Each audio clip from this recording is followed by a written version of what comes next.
Hey everybody, good morning, good afternoon, and good evening. Welcome to Beekeeping for Newbies. Today is going to be episode 17 of In the News. Today is August 28th, and it was my grandmother's birthday, so happy birthday, grandmother, who is no longer with us, but the memories still live on. Okay, so today we are going to start out today. So we've got articles today from, this one's going to be the Bozeman Daily Chronicle. And the reason I chose this one is I'm actually a part of this program, and I'll tell you a little bit more about that later. But we got articles today coming out of Montana. We've got something out of USC, University of Southern Cal, the UK, France, and Pennsylvania today. So we're going to start off from the first one here. From hobbyist to expert, University of Montana's online program cultivates future beekeepers.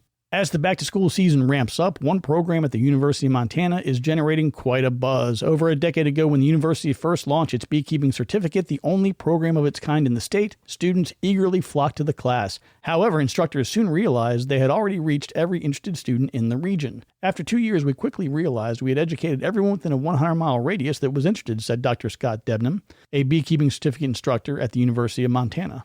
To meet continued demand and accommodate those unwilling to travel to campus, Debnam said moving the program online was the only logical step.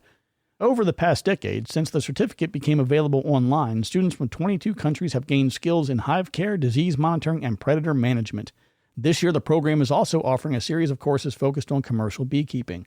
Debnam said the certificate was developed in response to the growing popularity of beekeeping among hobbyists, many of whom lack the knowledge to prevent disease in their hives. This led to poorly managed bees, which added strain to the commercial industry. To address this, the program offers 3 core classes, apprentice, journeyman, and master beekeeping, that students must complete to become certified master beekeepers. Since the certificate became available online, classes are now offered 50 weeks a year. Debnam said that when the apprentice beekeeping class was first offered online, it filled up in just 40 minutes with a wait list. Although each course lasts only a few weeks, the program is structured to be completed in 3 years, allowing students a full year to apply their skills between classes, according to the university. So anyway, there's a little bit more on that, but what happened here is there's Hives to Heroes. If you're not familiar with this organization, it basically, and I'm not an expert here, I'm just going off of memory, but if you're a veteran, first responder, anybody in that category, they will reimburse your training into master beekeeper programs. And the University of Montana program is one of them that's on their approved list.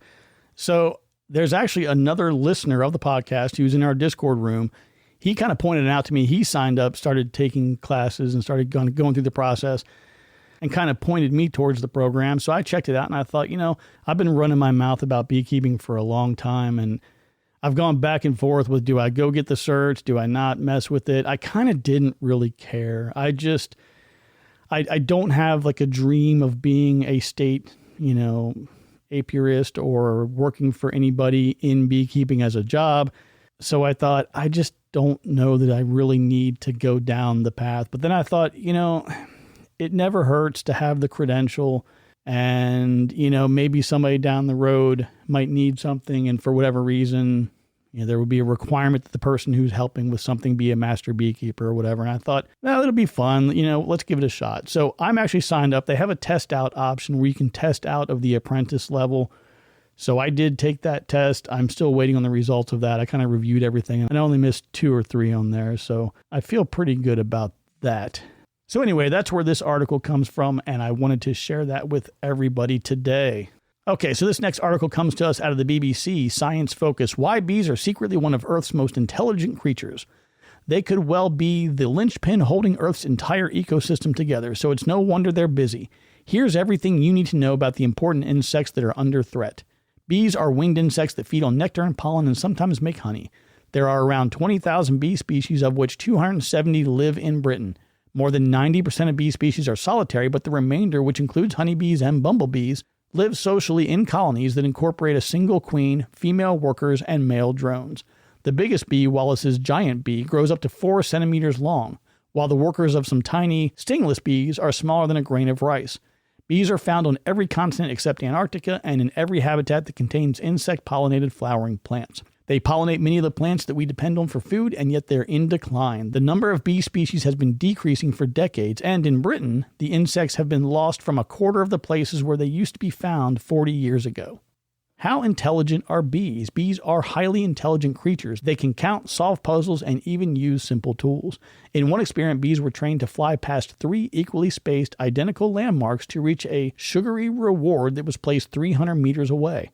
When the number of landmarks was subsequently reduced, the bees flew much further, and when the number of landmarks was increased, the bees landed at a shorter distance. This suggests that the bees were counting the landmarks to help them decide where to land. So the article kind of continues on a little bit more. It talks about, some anatomy, talks about how bees communicate and how they navigate. A couple pictures of like a bumblebee nest, bee evolution. It's kind of a neat article. It's kind of fun. So again, that's coming to us out of the UK today. Okay, next article is coming out of France.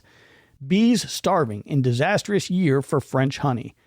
Beekeepers across France say it has been a disastrous year for honey, with bees starving to death and production plummeting by up to 80%. Michael Izambe, I'm taking a guess on that French pronunciation there, a beekeeper in, oh boy, here we go, Saint-Ours-les-Rouches in central France, lost 70% of his honey and had to feed his colonies sugar to help them survive after a cold, rainy spring. It's been a catastrophic year, said Izambe, 44, who looks after 450 hives. A beehive typically produces 15 kilos, 33 pounds of honey a year. But this time, Izambe said this farm had only produced between 5 and 7 kilos. When it rains, bees don't fly. They don't go out, so they eat their own honey reserves, said his co-manager and fellow beekeeper, Readmore. Low temperatures and heavy rainfall have prevented bees from gathering enough pollen and flowers from producing nectar, which the insects collect to make honey. So anyway, there's a bit more of the article. It's not the longest one. It's fairly short in general, but I just wanted to put that out there for folks in France and for those interested in things going on in the beekeeping world in France. Okay, next, this is going to be USC, University of Southern Cal. Keeping native bees buzzing requires rethinking pest control. New research adds solid evidence to the suspicion that steep declines in America's wild bee population stem in large part from pesticide use. Saving the crucial pollinators requires new approaches to managing pesky insects, says USC Dorn's Life researcher. Key points. New research shows a strong correlation between pesticide use and declining sightings of wild bees, with pesticide use causing appearances of some species to drop as much as 56%. The loss of wild bees could disrupt ecosystems, affecting plant survival and the wildlife dependent on those plants, while also posing a significant risk to agricultural productivity. And researchers advocate for integrated pest management strategies and more long-term studies to better understand and mitigate the impact of pesticides on wild bees and other pollinators. So the article really is just going through that study, talking about pesticides. We've had other articles and discussions around pesticide use, so I'm not going to read the whole thing, but I think it's still good to keep it on the forefront and discuss it and keep everybody aware of the prevalence and use of all these pesticides. I mean, it's tough to be a bee nowadays when you're looking at all the pesticides and Varroa and everything that's constantly trying to beat them up. But thankfully, we have a whole bunch of you out there listening, paying attention, learning, and figuring out how to do things the right way. Okay, last but not least on this episode of Bees in the News, this comes to us from the University of Pennsylvania School of Veterinary Medicine. Breaking into beehive medicine, one beekeeper/bee veterinarian gives advice on how to conduct a physical examination of a hive and prescribe antimicrobials for bees. Honeybees may be thought of more as wildlife than food production animals, but they share substantive similarities with the latter when it comes to food supply, antimicrobial resistance, One Health, and even euthanasia concerns. Dr. Caitlin Krebs, Assistant Clinical Professor of Primary Care at the University of Pennsylvania School of Veterinary Medicine, urges all clinicians to educate themselves about this nascent area of practice. Dr. Krebs is not only a bee veterinarian, but also a beekeeper. Beekeepers know veterinarians don't have a familiarity with bees like they do with dogs or cats, she said. Beekeepers are super nice people, and everyone's willing to help because there's a huge need for veterinarians to take care of these bees.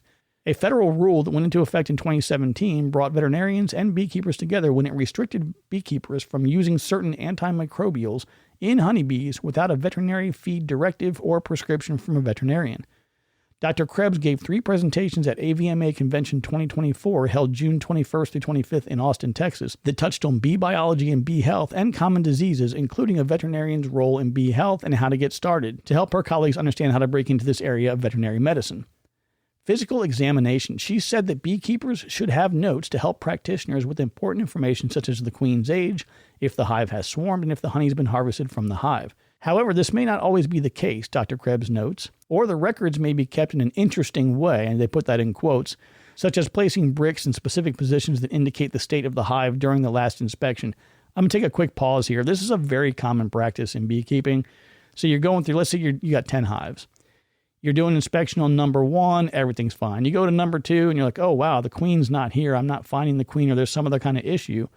You just stand a brick up vertically.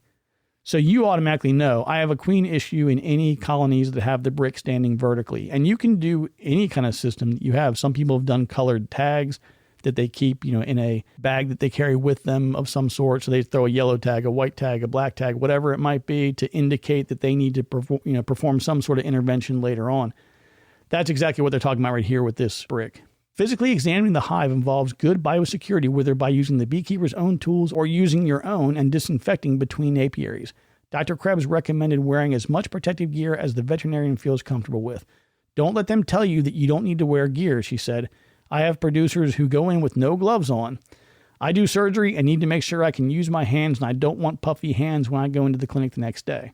Inspecting the hive starts with noticing the activity happening on the outside. I get worried when there's no activity at the front, or there's lots of activity one day and the next day is minimal activity, she said. She shared other considerations as follows: the number of dead bees, brood health, adult health, nutritional stores, queen cells. I kind of blasted right past that. The whole article is neat. It goes into antimicrobials and vaccination. It talks about writing, veterinarian feed directives and euthanasia, and a few other notes in there. Well, folks, that is going to do it for today's episode. I hope you enjoyed it. And, as always, you can feel free to drop me a note, Jeff at beekeepingfornewbies.com. It's NEWBEES.com. And don't forget, in the Discord room, there is an In the News section there. So if you come across a cool article you'd like to share, by all means do so. And please check out the YouTube channel here. I am a bit behind. I decided to do a prolonged fast. So I haven't eaten anything since around 7 o'clock on Sunday. So I'm coming up on 72 hours of no food. So it's just one of the things you do when you don't take care of yourself. You don't eat right. You're not exercising. You got to take drastic measures to make things happen. So it's kind of a cool thing, a little bit different. I don't know. We'll see what happens with it. But yeah, I've got a lot of episodes teed up. There's a few things I'm thinking about that I'm not really sure if I'm going to release them or how I'm going to release them. But for the most part, what I'm trying to do is whatever I'm putting out, from a podcast type material, I'm trying to do video where I can and get that onto the YouTube channel as well. I'm going to shift gears a little bit and just move outside, because it's just, I can't stand being inside anymore. It drives me absolutely nuts. I keep trying to make these conditions perfect and make everything right and have a nice, pretty background. And it's a pain in the butt.